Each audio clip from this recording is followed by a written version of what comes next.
Living with a new roommate is always a bit of a gamble, isn't it? Oh man, there I go again. What I mean is, you're basically inviting a stranger to share your most private space. Most of the time, it works out fine. You get used to their quirks, they get used to yours. But my last roommate, a guy named Julian, he had more than just quirks. He had his nightly thing he did, and the more I found out about it, or rather, the less I found out, the more it started to seriously creep me out. Made me feel like I wasn't just sharing an apartment, but maybe sharing it with someone who is living a whole other, very secret, very unsettling life right on the other side of a thin bedroom wall. I found Julian through one of those roommate finder websites. Seemed normal enough in his profile, and when we met for coffee, quiet guy, maybe a bit shy, worked some kind of freelance graphic design job from home, needed a place quick. My old roommate had just moved out, so the timing was good. He moved in, kept to himself mostly, which was fine by me and pretty quiet too. The first couple of weeks were totally normal. We'd nod in the hallway, maybe have a brief chat in the kitchen while making coffee. He spent most of his time in his room, presumably working. The door was always closed. Again, fine. I like my privacy too. Then I started noticing his nightly routine, or rather the sounds of it. It would always start late, usually well after midnight, sometimes as late as 2 or 3 a.m., when the whole apartment building was dead quiet. I'm a light sleeper, and my bedroom shared a wall with his. At first, it was just faint rustling noises, like paper being shuffled or fabric being moved around, easy to dismiss. But then the sounds became more distinct, more specific.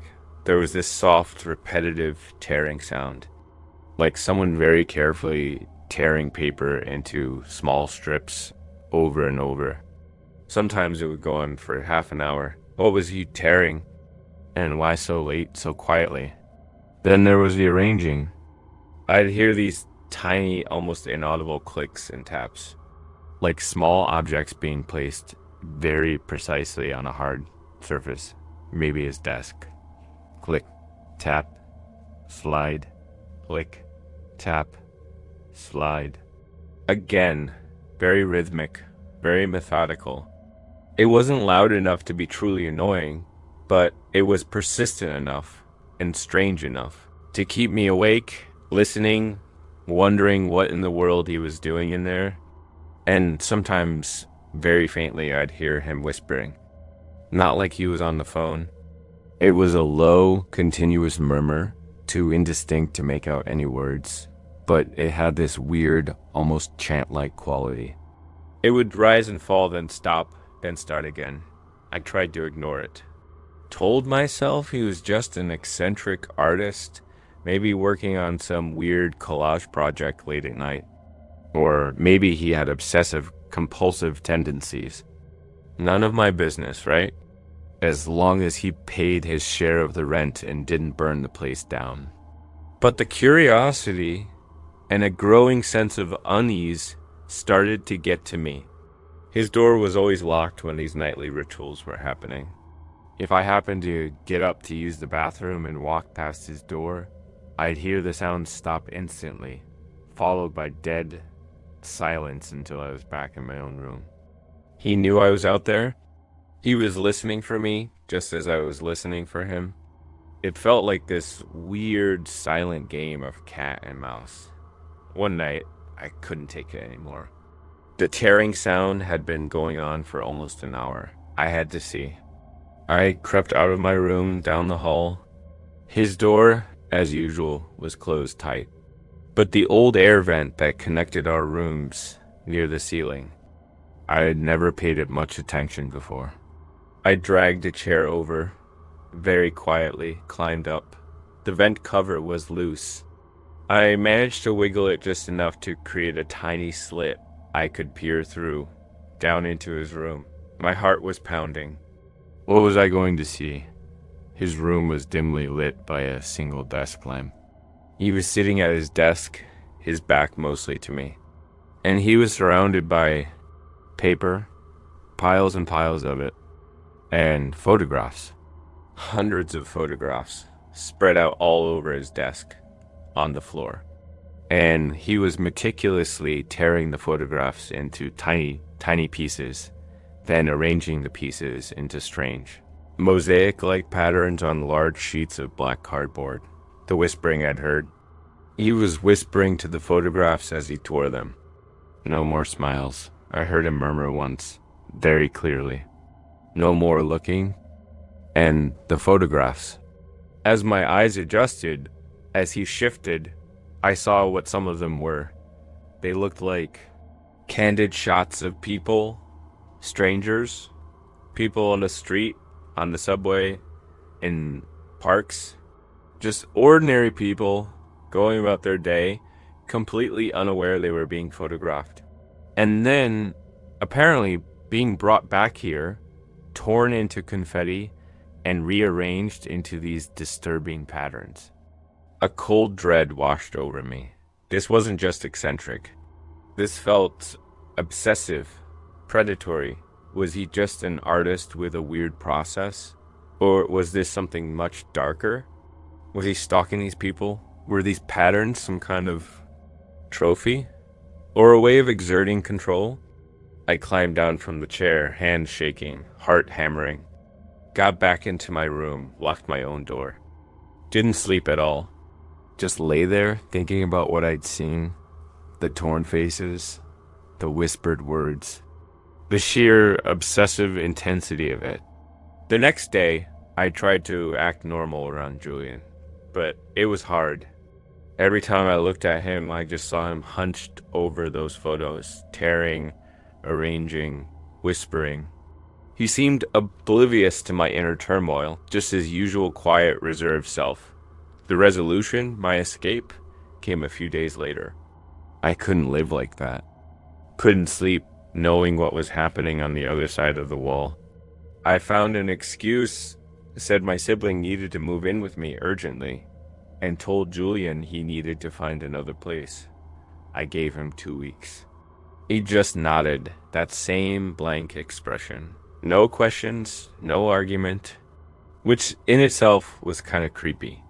He moved out exactly 2 weeks later, as quietly and unobtrusively as he'd lived there.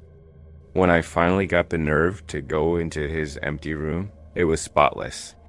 No sign of the paper, the photos, the strange patterns. Nothing, like it had all been a bad dream. Except for one thing. Tucked deep into a crack in the floorboards under where his desk had been, I found a single, tiny, torn piece of a photograph. Just an eye, blue, staring up at me. I threw it away, cleaned the whole apartment, tried to forget. But the memory of those nightly rituals, the tearing paper, the whispers, the feeling of living next to someone with such a dark, hidden obsession, it lingers. It makes you realize you never truly know who you're sharing your space with. And sometimes the most unsettling uninvited guests are the ones who are already inside. Living a secret life just a thin wall away, their quiet rituals far more disturbing than any loud intrusion. It makes you wonder what people do behind their own locked doors in the dead of night.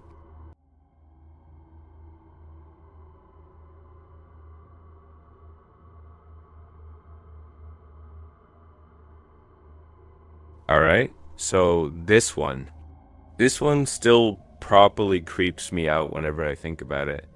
It wasn't like a sudden scare, more like this slow, building dread that just settled over my apartment for a whole month. It all started when my mom called, asking if a distant cousin of hers, someone I'd vaguely met once as a kid, could stay with me for just a few days. His name was Arthur, and apparently he was passing through town and in a bit of a bind. You know how family can be. Hard to say no, even when your gut is screaming, bad idea. So I agreed. Just a few days. What could happen? Arthur arrived looking tired and quiet, real quiet. He was an older guy, maybe late 50s, thin, with these pale, watchful eyes. Didn't have much luggage, just one worn suitcase. I showed him to my spare room. It's small, mostly used for storage, but it has a bed. He just nodded, said, "Thank you. This will be fine," in this low, almost monotone voice. And then he went in and closed the door. And that pretty much was the last I actually saw of him for the next 4 weeks. I mean, he went into that spare room and he just stayed there. The first couple of days, I figured he was just resting, maybe embarrassed about his situation, wanting privacy. I'd knock on the door to offer him food. Sometimes he'd open it a crack, take the plate without a word, then close it again. Other times, he'd just say, "Leave it by the door, please," his voice muffled. Okay, weird, but whatever. Some people are just really introverted. But then a few days turned into a week, and he still hadn't really come out. I hear him moving around in there sometimes, very soft footsteps, the occasional creak of the old bed springs. But never any TV noise, no music, no phone calls. Just silence and the closed door. I started leaving meals outside his door regularly. They'd disappear. The empty plates would reappear outside a few hours later, usually wiped clean. It started to feel less like I had a guest and more like I was cohabiting with a ghost or a hermit. My own apartment started to feel strange. This whole section of it, the spare room and the short hallway leading to it, became this weird, silent, off-limits zone. I found myself tiptoeing around, trying not to make too much noise, even though it was my place. Then the notes started. Instead of talking through the door, he'd slip these little folded pieces of paper under it. Always written this neat, spidery, old-fashioned handwriting. "Could use more water, please? The room is a bit cold. Thank you for your kindness." Never anything personal. Never any indication of when he might be leaving or what his plans were. I tried talking to him through the door a few times. "Arthur? Everything okay in there? Need anything?" Usually just silence. Or very faint. "No, thank you. Quite comfortable." It was like talking to a wall that occasionally slipped polite, slightly unnerving notes under the door. If you want to call it that, wasn't about violence or anything overt. It was the sheer wrongness of the situation, the mystery of it. Who is this guy? What was he doing in there all day? Every day? Was he sick? Was he hiding from someone? Or was he not okay in the head? The not knowing was the worst part. My mind started inventing all sorts of scenarios. Was he wanted by the police? Was he involved in something shady? Why the absolute secrecy? I called my mom after about 2 weeks. "Hey, about Arthur. He's still here. And he literally hasn't come out of the spare room. Is he all right?" My mom sounded surprised. "Still there?" "He told me he'd only be a couple of days." "Oh dear. Well, he's always been a bit eccentric, dear. A bit of a recluse. Probably just needs his space. Don't worry too much." Easy for her to say. She wasn't living with a silent, invisible roommate who communicated via cryptic notes. The smell started around week 3, faint at first. A strange, slightly sweet, almost chemical odor, mixed with something musty. It would seep out from under his door sometimes, especially late at night. It wasn't a bad smell, not like something rotting, just weird, unidentifiable. It made the hair on my arms stand up. What was he doing in there? I started getting really scared then. Not of him attacking me, necessarily, but scared of what I didn't know. Scared of what I might find if that door ever actually opened fully. I started having trouble sleeping. Every creak in the apartment sounded like him finally emerging. I'd lie in bed, staring at my own closed door, just listening. The resolution, or rather the escape, came unexpectedly. One morning about 4 weeks in, I woke up and just knew something was different. The usual oppressive silence from the spare room felt emptier. No faint rustling, no creaks. And the little plate of breakfast I'd left outside his door the night before, still there, untouched. My heart was pounding. I knocked on his door. "Arthur, you okay?" Silence. Knocked again, louder. "Arthur?" Nothing. With a massive surge of adrenaline, I tried the doorknob. It was unlocked. It hadn't been unlocked in weeks. I pushed the door open slowly. The room was empty. Bed neatly made, in a stark, almost military way. His old suitcase was gone. The window was closed and locked from the inside. No sign of him at all. He just vanished, as silently and mysteriously as he'd lived there. But on the small, dusty bedside table, there was one last folded note, and a key, the key to my apartment. My spare key, the one I kept hidden in a kitchen drawer. He must have found it at some point. How? I picked up the note, hands trembling. It just said, "Thank you for the sanctuary. It was necessary." The silence was appreciated.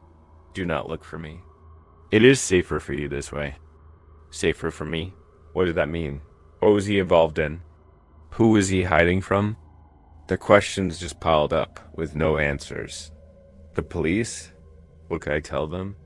My mom's weird cousin stayed in my spare room for a month without coming out, then disappeared and left a creepy note. They'd think I was nuts. I aired out the room for days, but that faint, sweet, chemical smell lingered for a long time. It was like a ghost of his presence. I never found out who Arthur really was or what his story was, but the experience, it left this deep, lingering unease. The feeling of having shared my home with a complete unknown, a silent, watchful presence who had his own secrets, his own reasons for hiding from the world. It makes you wonder, doesn't it? About the lives people live just on the other side of a closed door. And sometimes the scariest guests are the ones you never truly see at all.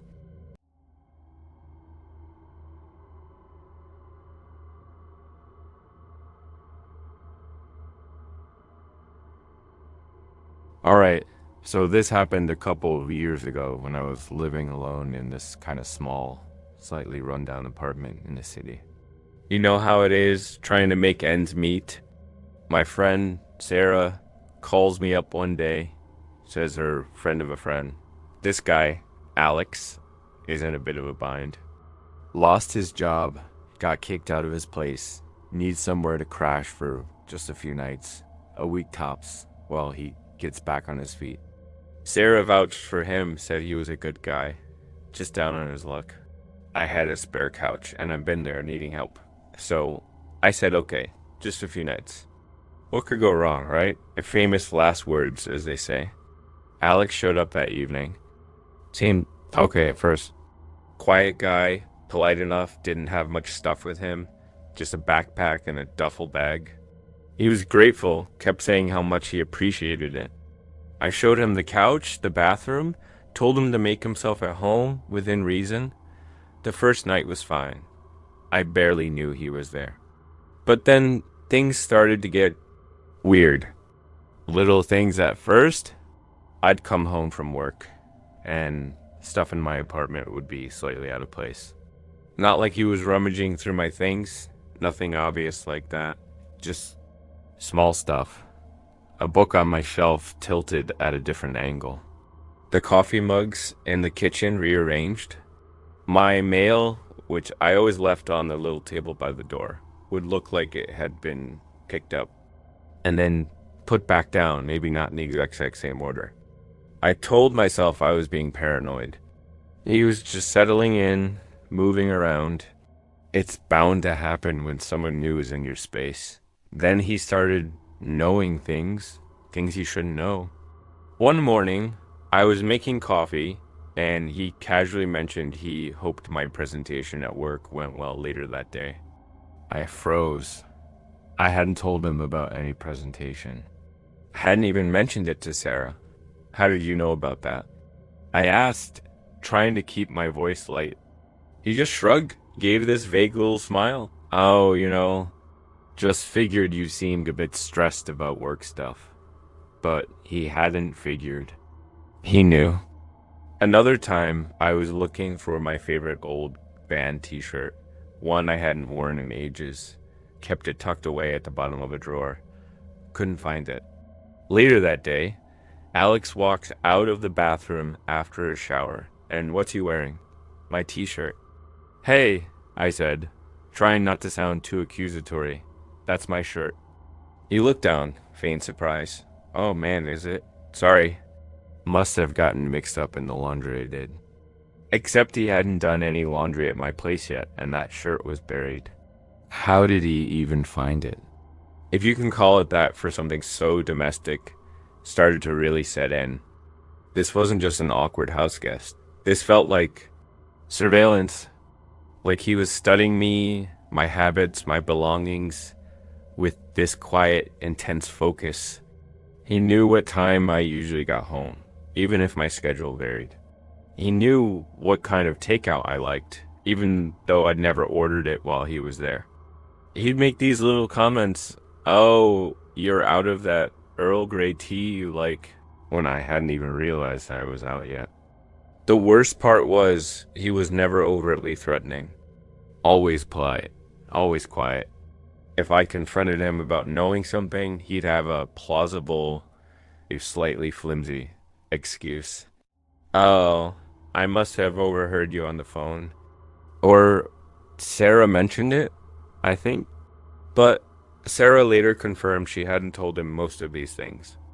My apartment started to feel less like my home and more like a fishbowl, and I was the fish. He was always there. Even when he was in his corner on the couch, supposedly reading or on his laptop, I could feel his attention. Like he was listening to every creak of the floorboards, every sigh I made. The few nights stretched into a week, then 10 days. I kept trying to find a polite way to ask him when he was planning on leaving, but he always had some story about a job interview falling through, or a new apartment lead that didn't pan out. One night I came home really late from a friend's birthday. The apartment was dark. I figured Alex was asleep on the couch. I tiptoed in, trying to be quiet. As I passed the living room, my eyes adjusting to the dark, I saw him. He wasn't on the couch. He was standing in the darkest corner of the room, perfectly still, just watching the doorway, watching me come in. He didn't say anything. I didn't say anything. Just hurried into my bedroom, locked the door, heart pounding like a drum. How long had he been standing there like that, waiting? That was the breaking point. This wasn't just creepy anymore. This felt genuinely unsafe. The next morning I told him, straight up, no more excuses. He had to leave by the end of the day. I made up something about my sibling needing to stay with me unexpectedly. He didn't argue, just nodded quietly. That same vague, unreadable expression on his face. Said he understood. He was gone when I got home from work that evening. His backpack, his duffel bag, everything, vanished. The relief was immense. I changed the locks on my door that very night. The immediate situation was resolved. He was gone. That was the escape. But the feeling of being watched, of being known by a stranger in such an intimate, unsettling way, that didn't leave so easily. For months afterwards, I'd catch myself looking over my shoulder, feeling like someone was observing me. I'd find myself checking if things in my apartment had been moved, even by a fraction of an inch. Who was Alex? Just a down-on-his-luck guy who was a bit socially awkward and overly observant? Or was it something more? Was he a grifter? A stalker who used Sarah to get into my apartment? I never found out, and that's the part that still gets me. The not knowing? The feeling that someone walked into my life, saw everything, knew everything, and then just walked out, leaving nothing behind but a lingering icy sense of violation and a whole lot of unanswered questions. Makes you think twice about who you let crash on your couch, doesn't it?